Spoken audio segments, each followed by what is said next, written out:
As per EVHS tradition, around the time of MLK Day, our cultural club presidents read the famous I Have a Dream speech, first spoken in 1963 by Martin Luther King Jr. himself in front of the Lincoln Memorial to a crowd of onlooking civil rights marchers.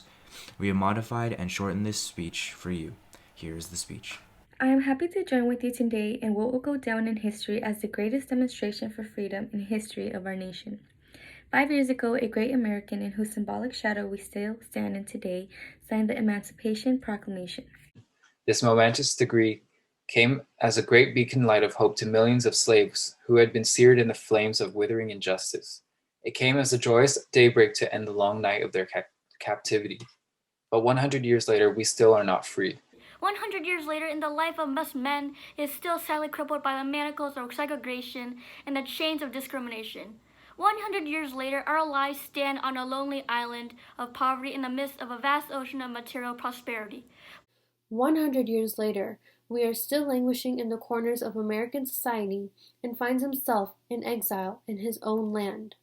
So we've come here today to dramatize a shameful condition. In a sense, we've come to our nation's capital to cash a check.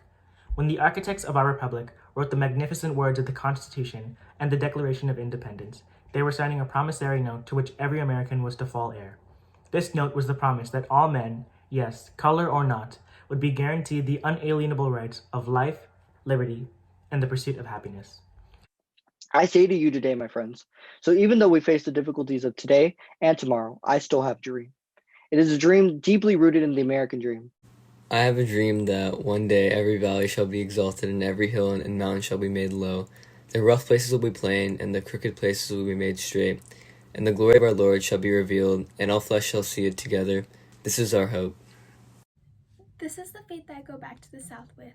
With this faith, we'll be able to hew out of the mountain of despair a stone of hope.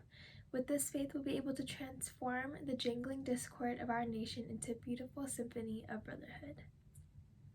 With this faith, we will be able to work together, to pray together, to struggle together, to go to jail together, to stand up for freedom together, knowing that we will be free one day.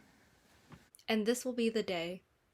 This will be the day that America will become a great nation once again, and it will be forever be known as the land of the truth and the home of the brave.